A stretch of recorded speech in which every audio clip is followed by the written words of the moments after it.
Okay so बच्चों बढ़ते हैं हम अगले इलास्ट्रेशन की तरफ। इलास्ट्रेशन नंबर 14 है ना, लिखा है find the value of limit x tends to -3 and इसमें हमको वैल्यूज निकालने हैं। ओके चलिए, मतलब x का वैल्यू -3 रख के हमको वैल्यू निकालने हैं। निकालते हैं 2 -3 का स्क्वायर प्लस 7 इंटू -3। अब ये मत भूलिएगा कि ये सारी चीजें भी नहीं आती है ना, आती होंगी आपको। प्लस 3 -3 का स्क्वायर प्लस 8 इंटू -3 और -3। ठीक है, अगर मैं ये सारी चीजें बात करूं तो अब तो 8 9 10 की बात नहीं करूंगा, 4 5 6 की बात करूंगा। ये 4 5 6 की तरफ चला गया है ना, 3 4 5 6 की तरफ चला गया, तो उतने गधे तो बच्चे नहीं होते हैं, है ना। चलो इसको सॉल्व करते हैं। 2 ये कितना हो जाएगा, 3 3 9 ओके, प्लस 7 3 21 है ना, प्लस 7 था -3 था तो साइन चेंज हो गया, -21 प्लस 3। ओके, एक स्टेप और चल जाएंगे, 3 और नीचे ये हो गया 9, ये हो गया -24 और ये -3। ठीक है, सॉल्व करते चलते हैं। 9 2 18 -21 प्लस 3, नीचे हमारे पास 27 -24 -3, ऊपर 18 प्लस 3 21 -21 0 अपॉन नीचे 27 -27 0। बस फंसा गया। अब आएगा ना मजा। ले स्क्रीनशॉट, आगे बढ़ते चलेंगे कि न्यूमरेटर डिनोमिनेटर कैसे सॉल्व करेंगे। ठीक है, इसको मिटा रहा हूं मैं, 0/0 आ गया। अब आप स्क्रीनशॉट लेके समझते रहिएगा। आप देखते हैं न्यूमरेटर डिनोमिनेटर को कैसे सॉल्व करेंगे। पहला स्टेप होता है कि हमको न्यूमरेटर को सॉल्व करना रहता है ना। न्यूमरेटर को सॉल्व करते हैं, 2x² प्लस 7x प्लस 3, बीच में खींच देता हूं लाइन ताकि हमको सेट जगह मिल जाए दूसरा डिनोमिनेटर सॉल्व करने के लिए। 2x² प्लस 7x प्लस 3, क्या करेंगे सर, पहले ये दोनों को करेंगे मल्टीप्लाई। 3 2 कितना हो गया हमारा 6। अब इसका फैक्टर्स निकाल के यूज करेंगे, 7x तक पहुंचने का ट्राई करेंगे। ठीक है, 1 6 6, क्या मैं से, हाँ बराबर, 6 + 1 करूंगा तो 7 आ गया ना, टेंशन क्या है। लिखते हैं 2x² x 6x प्लस 3। आप नोटिस कर रहे होंगे कि मैं डायरेक्ट साइन मेंशन नहीं कर रहा हूं, है ना, आपसे गलती ना हो इसलिए मैं डायरेक्ट साइन मेंशन नहीं कर रहा हूं, बस जो जो चीज हो रहा है उसको मैं यूज कर दे रहा हूं। ठीक है, 1x और 6x। अब क्या करेंगे, साइन बड़े के साथ बड़े का लगा देंगे, है ना, प्लस चाहिए ना हमको, तो बड़े वाले के साथ हमारा क्या होना चाहिए, प्लस। अगर मुझे ये दोनों को यूज करके 7x बनाना है तो यहाँ पे भी रखना पड़ेगा plus, plus plus plus 6x plus x करेंगे तो 7x। ठीक है, कॉमन पार्ट निकालिए, ये दोनों में से कॉमन पार्ट निकालेंगे, क्या निकलेगा, x बराबर है। तो यहां क्या बचेगा, 2x और इधर बच जाएगा सिर्फ 1। ध्यान दीजिए, इसके पास भी x है, इसके पास भी x है, बराबर। इसके पास 2x² था तो एक x इससे मांग लिए हम। अब पूछ रहे हैं कितना बचा, तो बोलते हैं मेरे पास 2x है ना, 2 बचा हुआ है और x तो एक लेके चले गए तो एक ही x बचा है। ठीक है, प्लस इसके पास क्या बोला, मेरे पास सिर्फ 1 है। चलिए साइन यही उठाते हैं प्लस का, ये दोनों में कॉमन मुझे 2 दिख रहा है, सॉरी 3 दिख रहा है। 3 इसके पास भी है, 3 इसके पास भी है ना। देखिए 3 2 6 होता है ना, तो कॉमन निकालेंगे तो 3 कॉमन निकल गया। ठीक है, 3 कॉमन निकलने के बाद अंदर क्या बचता है, जो ये है वही बचेगा, 2x प्लस 1। ठीक है, आगे बढ़ेंगे, x प्लस 3 एंड दूसरा हो जाएगा हमारा 2x प्लस 1। आ गया हमारा वैल्यू। डिनोमिनेटर सॉल्व कर लेते हैं सर। डिनोमिनेटर सॉल्व करेंगे। देखिए, अगर आपको फैक्टराइजेशन में टेंशन होगा ना तो मुझे बता दीजिएगा, एक सेपरेट वीडियो बना दूंगा मैं उस पर। लेकिन लिमिट चैप्टर में अगर मैं आपको फैक्टराइजेशन डिटेल में चला गया तो वही चैप्टर में शुरू कर दूंगा, फंस जाएगा गेम। डिनोमिनेटर शुरू करते हैं, 3x² प्लस 8x माइनस 3, 3 3 9। 9 का फैक्टर निकालना है हमको, 1 9 9, यस, 9 और 1 को यूज करके हम 8 बना सकते हैं। 9 में से 1 जाएगा तो 8 होता है। ठीक है, तो लिखेंगे 3x² बराबर x 9x minus 3, x 9x और जो था पूछा, पहले वाले को सेम लिख दो, दूसरे वाले को सेम लिख दो, बस बीच वाले की जगह पे हम फैक्टर करते हैं। ओके, साइन क्या रखेंगे, बड़े के साइन प्लस में, यहाँ माइनस रखना पड़ेगा क्योंकि 9 में से 1 जाएगा तभी 8 बनेगा। कॉमन पार्ट निकालेंगे सर, x गया कॉमन, x जाएगा कॉमन तो ये बोलता है कि मेरे पास 3x बचा है, माइनस तुम्हारे पास क्या बचा, तो 1 बचा, इससे x ले लिए तो 1 ही बचा ना, है ना। ये दोनों में पहले साइन सेम रखो, प्लस साइन सेम रखने का, ये जो बीच में दिखे ना उसको सेम साइन रख देने का। यहाँ पे ये दोनों में कॉमन हमको 3 दिख रहा है, 3 3 9 और 3 1 3 बराबर। 3 कॉमन दिखा, 3 साइड कर लो, जो ये रहेगा वही यहाँ पे भी रहता है, 3x माइनस 1। ओके, क्या बचा हमारे पास? x plus 3x minus 1, x plus 3 और 3x माइनस 1। ये पहले न्यूमरेटर का वैल्यू आ गया, ये डिनोमिनेटर का वैल्यू आ गया। अब दोनों का वैल्यू कर दो पुट,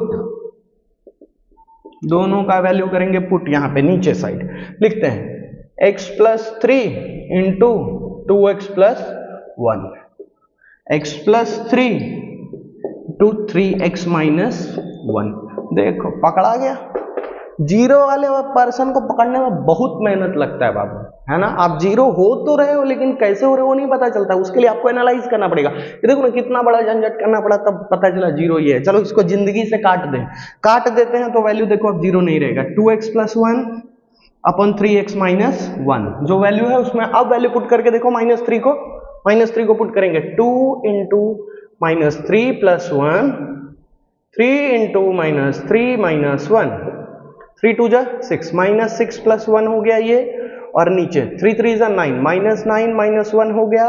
ऊपर का वैल्यू आ जाएगा -5, नीचे का वैल्यू आ गया -10। माइनस से माइनस खत्म। 5/10 इसको क्या मैं 1/2 बोल सकता हूं? बिल्कुल बोल सकता हूं। और ये आ गया हमारा इलस्ट्रेशन नंबर 14 का आंसर। चलिए सर बढ़ते हैं इलस्ट्रेशन नंबर 15 की तरफ, जिसमें लिखा गया है find the value of limit x tends to -1/2। और ये हमारे को वैल्यूज क्वेश्चन का पार्ट दिया हुआ है। बोला है कि भाई पता करो कि इसमें जीरो आ रहा है क्या, अगर जीरो आ रहा है तो आगे बढ़ो, नहीं तो डायरेक्ट वैल्यू दे दो मुझे। चलिए शुरू करते हैं, वैल्यू पुट करते हैं। 2 -1/2 का स्क्वायर माइनस x के जगह पे रखेंगे 1/2 माइनस 1, नीचे वैल्यू रखेंगे क्या रखेंगे 4, x के जगह पे हमको रखना पड़ेगा -1/2 का स्क्वायर, यहां हो गया प्लस का साइन 8, और यहां ब्रैकेट में -1/2, और ये होगा हमारा +3। देखिए हमने क्या किया, सिर्फ वैल्यू पुट किया, जहां जहां x था वहां वहां हमने क्या रख दिया -1/2, बात खत्म। क्योंकि इसने बोला था कि x टेंड्स टू -1/2, मतलब x की जो वैल्यू है वो -1/2 की तरफ टेंडेड है ना। चलिए आगे बढ़ेंगे सर, इसको सॉल्व करते हैं। चलिए, आधे से ज्यादा बच्चों के तो पेट में दर्द शुरू भी हो गया होगा, है ना। इसका इतना डेंजर सिचुएशन देख लिया सर। 11 साल किया क्या आपने, 12-13 साल किया क्या आपने, पढ़ा क्या, मुझे समझ में नहीं आता, है ना। पेट में दर्द शुरू हो जाता है तुरंत ऐसे क्वेश्चन देख को। चलो शुरू करते हैं, सॉल्यूशन शुरू करते हैं सर। ये हो गया हमारा 2, ये ब्रैकेट को सॉल्व कर लेते हैं। अच्छा देखिए यहां ध्यान से देखिएगा, मैं कुछ बेसिक्स आपसे डिस्कस कर लेता हूं पहले। 4 का स्क्वायर निकालने बोलेगा तो हमारा कितना आएगा सर 16, -4 का स्क्वायर निकालने बोलेगा तो भी वैल्यू हमारा पॉजिटिव में चला जाता है, पॉजिटिव में 16। कैलकुलेशन करते टाइम पे -4 का स्क्वायर हमारा कितना आ जाता है 16, ठीक है। तो ध्यान रखिएगा कि माइनस वाली चीजों का अगर स्क्वायर हम करते हैं तो पॉजिटिव हो जाता है, ये पहला स्टेप। अब दूसरा स्टेप, नोट्स बनाते चलिएगा मेरे साथ। दूसरा स्टेप 1/4 है, इसका स्क्वायर निकालने बोला गया, ठीक है। तो ये कितना हो जाएगा, 1 का स्क्वायर कितना होता है 1, और 4 का स्क्वायर कितना होता है 16। इसका आंसर कुछ इस तरीके से आएगा, 1 का भी स्क्वायर है और ये 4 का भी स्क्वायर है, मतलब ये कितना हो जाएगा 1/16। अच्छा सर -1/4 का स्क्वायर निकालने बोला है ना, तो माइनस तो प्लस हो ही जाएगा क्योंकि ये स्क्वायर में गिवन है, तो ये भी आंसर क्या आ जाएगा 1/16। ये चीजें थी बेसिक्स जो आपको पता होनी चाहिए, ठीक है। नहीं पता होता तो टेंशन हो जाता है। आगे बढ़ते हैं। 2 अगर इसको सॉल्व करेंगे तो इसका वैल्यू आएगा 1/4, ये कुछ इस तरीके से आएगा 2 × 1/4, यहां साइन -1/2 -1 होल अपॉन, नीचे करते हैं 4, इसको सॉल्व कर लेते हैं सर। 1/4 पॉजिटिव हो जाएगा ये, ओके। इसको सॉल्व कर लेते हैं, 2 4 × 8 है ना, +4 -1 तो -4 हो जाएगा ये, +3। आई होप चीजें समझ में आ रही होंगी आपको। ये प्लस में 4 था और ये ब्रैकेट के अंदर माइनस में 1 बचा था, तो 4 1 × 4 हो गया, ये -4 अब, ठीक है। सॉल्व करते चलते हैं। ये कटेगा 2 2 × 4, वहां क्या बच गया 1/2 -1/2 -1, नीचे क्या क्या बचा सर, 4 से 4 कैंसल, क्या बचा 1 -4 +3, बराबर है। सॉल्व करते चलते हैं। 1/2 अरे दादा ये देखो जीरो दिख गया कि नहीं, है ना। ऊपर कुछ भी वैल्यू आ रहा है, नीचे देखो ना मेरे को क्या दिख गया है, जीरो। तो अगर जीरो नीचे है तो ऊपर वाले को भी क्या कर देता है, जीरो। मैंने आपको क्या बताया, जीरो इतना डेंजर चीज है, जीरो आपके साथ जुड़ गया, जुड़ नहीं गया, मल्टीप्लाई हो गया या डिवाइड हो गया तो आपको वो क्या कर देता है, जीरो कर देता है। तो यहाँ पे देखिए दिख रहा है मुझे 3 + 1 4 होता है, 4 में से 4 गया तो जीरो, है ना। तो ये इसका इक्वेशन, मतलब इसको हमने सॉल्व किया तो वैल्यू क्या आया है, जीरो। अब मुझे न्यूमरेटर और डिनोमिनेटर के तौर पे जाना पड़ेगा, इसको इरेज कर लेता हूं पहले। चलिए अब ध्यान देंगे बोर्ड पे, न्यूमरेटर की तरफ चलते हैं। न्यूमरेटर क्या गिवन है sir, 2x² - x - 1। Same step, 2 × 1 = 2, इधर लिख लो 1 2 × 2, ये दोनों को यस 1 ला सकते हैं, 2 और 1 को यूज करके हम 1 ला सकते हैं। लिखेंगे 2x², 2 को पहले लिख लेता हूं क्योंकि यहाँ पे 2 दिख रहा है, मतलब इसमें कॉमन निकालना आसानी होगी, ठीक है। चलिए 2x 1x - 1 बराबर है, ओके। बड़े के साथ माइनस का साइन रखना पड़ेगा हमको, यहाँ पे प्लस करना पड़ेगा क्योंकि माइनस प्लस माइनस होगा तभी जाके 2x और x का गैप में -x आंसर आएगा, ठीक है। कॉमन निकालते हैं, इसमें से क्या कॉमन निकलेगा, 2x कॉमन निकल जाएगा, वैल्यू बचेगा x - 1, साइन ले लो प्लस का, ये दोनों में से कुछ कॉमन नहीं, मतलब 1 को कॉमन निकालो, ठीक है। और ये जो सेम है, ये और ये सेम रहते हैं, ठीक है। वैल्यूज क्या क्या आ गए, 2x + 1 एंड x - 1 न्यूमरेटर का सॉल्यूशन। अब आते हैं सर डिनोमिनेटर कैसे सॉल्व होगा। डिनोमिनेटर 4x² + 8x + 3, 4 3 = 12 सॉल्व करते चलो। 4 3 = 12 ना, 1 12 = 12, 12 और 1 को यूज करके आप 8 बना ही नहीं सकते। चलिए 2 और 6 को लेते हैं, 2 6 = 12 होता है ना, 2 और 6 को यूज, हाँ 6 2 8 होगा, बिल्कुल बराबर है।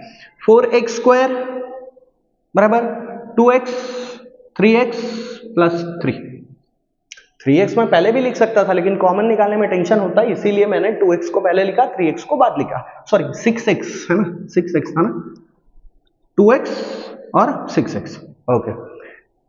ये जो प्लस में लाना है तो मुझे बड़े के साथ प्लस में रखना पड़ेगा, और यहां पे भी हमको प्लस करना पड़ेगा क्योंकि 6 + 2 8 होता है, और प्लस प्लस साइन प्लस, समझ में आ रहा है, ओके। यहां आते कॉमन क्या निकलेगा, 2x कॉमन निकल जाएगा, बचेगा क्या, x + 1। यहां पे आते हैं सर, प्लस 3 कॉमन निकल जाएगा, क्या बचेगा, 3 नहीं, हाँ 3 कॉमन निकल गया, इसके पास 2x निकाले थे ना, तो इसके पास 2x बचेगा ना, है ना। 2 2 = 4 होता है, तो हमने 2 ही तो मांगा, तो 2 भी है और इसके पास एक x भी है ना, 2x मांग लिया तो 2x + 1, ओके। यहां पे देखते हैं प्लस 3 निकल गया कॉमन, तो यहां बचेगा 2x + 1, ओके। आ गया हमारा value 2x + 3 and 2x + 1। Solution को आगे बढ़ाते हैं, हमारा लास्ट स्टेप, वैल्यूज जो पुट करते हैं जीरो वाले को हटा के अपनी जिंदगी से, 2x + 1 x - 1, नीचे क्या है सर, 2x + 3 और 2x + 1, मिल गया जीरो, जीरोस को हटाओ वैल्यूज आना शुरू हो जाएंगे, क्या बचा x - 1, नीचे क्या बचा 2x + 3 बराबर है, x - 1 और नीचे क्या बचा 2x + 3। अब वैल्यूज पुट करो, x का टेंस कितना था, -1/2, लिखो -1/2 - 1 होल अपॉन 2 × -1/2 + 3, बराबर चले यहां तक, ओके। इसको सॉल्व करेंगे, ये नीचे कुछ नहीं तो 1 हो जाएगा, है ना। साइड में सॉल्व करके मैं आंसर लेके आता हूं, 1/2 - 1/1, ऐसा कुछ है। 2 1 = 2, 1 1 ये -1/2 है ना, ओके। 1 1 = 1, तो ये -1 और 2 1 = 2, तो आंसर आएगा हमारा -3/2। ऊपर हो गया हमारा -3/2 होल अपॉन, अब नीचे वाले को सॉल्व करते हैं, 2 से 2 कैंसिल हो जाएगा, तो यहां क्या सिर्फ बचा -1 + 3, बराबर चल रहा है, ओके। आगे बढ़ते हैं, ऊपर है -3/2, नीचे हो जाएगा हमारा 3 और 1, तो ये 2 ये पूरा ऊपर का पोर्शन है और ये नीचे का पोर्शन है, नीचे कुछ नहीं है तो ये अकेला है, तो इसके नीचे 1 डाल दो, है ना। अब ये उल्टा मल्टीप्लाई कर दो, लिखेंगे -3/2 × 1/2 बराबर है, आंसर लाएंगे तो आएगा -3/4, ये हमारा हो जाएगा आंसर -3/4। ओके